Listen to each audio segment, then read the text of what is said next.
This video is made for entertainment review and storytelling purposes only. All clips and images belong to their respective owners. In a world driven by logic, one man can predict every move. When accidents aren't accidents, Fringe Division must stop a mind that sees the future before it kills again. Welcome to the movies park. The opening scene features a man named Milo Stanfield, who is suffering from autism spectrum disorder or ASD. He is seen standing on a street of New Jersey, keeping an eye on a woman in the nearby flower shop.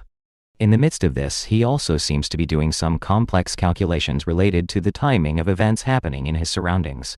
Milo notes the approach of a passenger bus, a pothole, a street artist, and a bicycle rider speeding. Following these observations, he crosses the street and strategically places a pen on the top of a mailbox adjacent to the pothole. Soon after, his planned chain reaction takes place. A taxi runs over the pothole, splashing the water on the pen, causing it to fall on the ground. This captures the attention of the street artist, who then walks forward to pick up the pen. At the same moment, the speeding cyclist collides with the artist, which results in him to strike the mailbox and fall on the fruit stand nearby. A chaos ensues in the street, diverting the attention of everyone including the bus driver. As a result, he does not notice the traffic light turning red and hits the same woman crossing the road, killing her on the spot. Milo then walks away from the scene after confirming that his plan went smoothly. The scene then cuts to an FBI special agent, Olivia Dunham. She works for the Fringe Division of Homeland Security, specializing in paranormal phenomena. Olivia seems to be returning back to work after a long gap due to her head injury. As soon as she enters the Fringe headquarters, she is greeted by one of her fellow officers, Charlie, who is the supervisor of the team. In the meantime, the chief of the agency, Walter Bishop, is talking to one of the lab assistants, Philip Broyles, regarding Olivia's return. Philip says that she is a doppelganger named Folklivia, and expresses concern if they can integrate an imposter in their team. Here, it is revealed that Olivia, who is inside the office, is not the real one. She is in fact an imposter who has been brought to fulfill the place of the original one. Walternate then reveals his motivation behind keeping Folklivia in this universe, and implanting the real Olivia's memories into her. He claims that Folklivia is the only one who can travel between universes without any harm. Walternate wants to figure out how she can do so. For this, he says that they must make her believe she belongs here. Philip asks what if her new identity does not hold, to which the chief replies that she will no longer be necessary after that. Afterwards, Charlie briefs the team on the seemingly random bus accident which he claims to have happened 2 times in this week. The victim has died in each case. He then asks his crew to be careful before going for the site investigation. A short while later, the FBI team arrives at the accident site and splits up to search for any leads or clues. The investigation is led by another FBI agent named Lincoln Lee, whose face appears to be ruined by burn marks. Charlie inspects the body and uses her fingerprint to retrieve her further details. She eventually finds out that the deceased woman's name is Julian Foster. Meanwhile, Olivia questions the bus driver, who is shaken by the incident as he has never even hit any birds and animals until now. Simultaneously, Agent Lee tests for any signs of environmental factors but finds nothing. However, he does find the same ballpoint pen at the scene. After inquiring with the eyewitnesses, Olivia approaches Agent Lee and tells him that the local artist had bent down to pick up the pen, during which he collided with the bicycle rider and fell into the fruit stand. Upon hearing this, Agent Lee speculates that the pen is the main element that created a sequence of reactions, ultimately leading to the victim's death. The next day at Fringe headquarters, Agent Lee and Charlie are trying to find out a connection between the bus accidents that happened in 2 days. Agent Lee spots the same ballpoint pen in the photo of the first accident, which makes him even more convinced that someone has orchestrated the chain of events. Following this, they go to talk to a mathematician of Fringe Agency, Astrid, and tell her about the events. However, she claims that no human can carry out such a chain of events and mold it in his or her favor twice. Amidst their argument, another similar bus accident takes place, leaving Astrid in shock. The FBI agents immediately rush to the site and find that the victims are still alive this time. Upon questioning the bystanders, they learn that a dog suddenly crossed the road, causing the bus to lose control. Just then, Olivia notices a similar ballpoint pen rolling down in the ground, which makes her realize that the chain of events is not over yet. She looks around and spots a suspicious Milo looking down from an overhead bridge. Moments later, a man wearing earbuds walks forward to cross the street, only to be hit by an oncoming ambulance. Confirmed about her suspicion, Olivia alerts her team and races towards Milo. Seeing this, the latter instantly calculates another series of events and throws a bicycle off the bridge. This prompts a bus to change its path and drive right under the overhead bridge. Olivia holds him at gunpoint, threatening him to surrender, but Milo jumps off the bridge, lands on the bus's roof, and gets away. After this event, Milo returns home to find his sister, Madeline, worried for him. She tells him that she has been getting numerous calls from the hospital, but he ignores her. She then tries to convince him to surrender, claiming that he has gone way too far. However, Milo anticipates her actions and completes her sentences, effectively silencing her.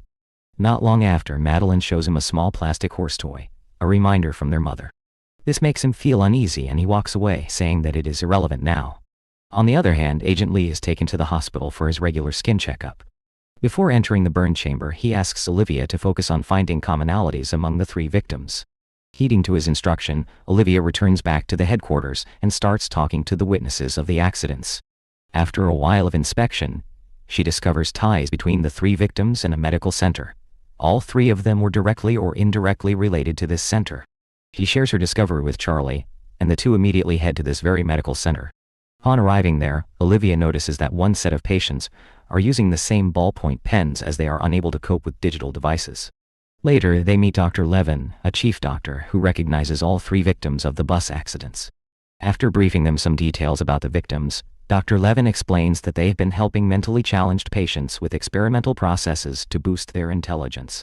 He also shows them video footage of their patients, in which Olivia spots Milo. Upon inquiring about him, Dr. Levin responds that he is one of their patients who also went through the same drug trial that boosted his IQ exponentially. He goes on to say that Milo was released from the hospital under supervision of his sister, and that he was scheduled to return back in order to reverse the experimental process. But now, he is not responding to their calls, and he is killing everyone who is trying to get control of him. After learning about Milo's sister, the FBI agents decide to pay her a visit, unbeknownst to them. Milo is keeping a close eye on Olivia, noting every single pattern of her movements and predicting her next move. Later on, Charlie and Olivia arrive at Milo's place where they are greeted by Madeline. They ask her about Milo's whereabouts, but she claims to be unaware of it. Sensing that she is hiding something, the agents tell her about the crimes he has committed and how dangerous it is to let him roam free. While Charlie goes to investigate Milo's room, Olivia shares about her late sister, revealing how they used to care for one another.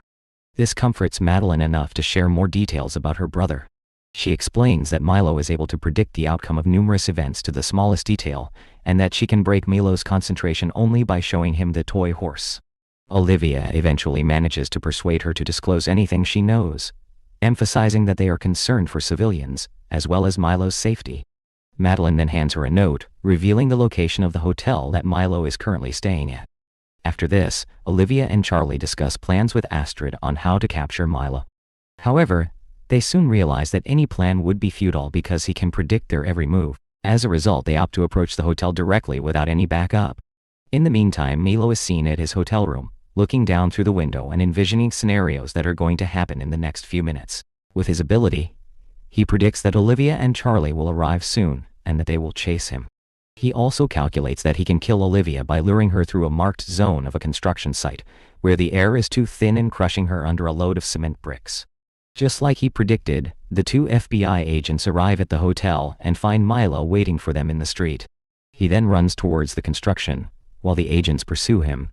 Olivia, who is unaware of the warning signs for the thin air zone, races through it instead of stopping to put on a respirator. This actually makes Milo's calculation wrong. In addition, she also dodges a pile of cemented bricks which Milo assumed would crush her. The villain is shocked to witness his calculation going wrong and is ultimately caught by her. At this point of time, Olivia nearly asphyxiates herself due to low level of oxygen. But thankfully, Charlie arrives in the nick of time and helps her with a breathing apparatus. In the aftermath of these events, Charlie asks Olivia about why she did not stop to put on a respirator, to which she responds that she did not recognize the warning sign. Later on, Olivia brings Madeline to the hospital where Milo is seen interacting with a supercomputer. According to the doctor, the IQ-boosting drug has been in Milo's brain for too long, due to which they are unable to carry out the reversing process. Now his mind has become so advanced that only machines can comprehend his thoughts. Saddened by this news, Madeline goes inside the room and leaves the toy horse in front of her brother. The same evening, Olivia is at her place when she experiences a vision of Peter, her boyfriend from another universe. He tells her that she does not belong to this universe. In order to back up his claim, he reminds how her lack of knowledge regarding this universe saved her life earlier. According to him, she would have died if she had recognized the warning signs and stopped there. Peter encourages her to try recalling all of her memories, and also kisses her before vanishing. A mind that predicts death before it happens, The Plateau is pure psychological suspense. Fringe doesn't just entertain, it haunts. Don't forget to like and subscribe to the Movies Park.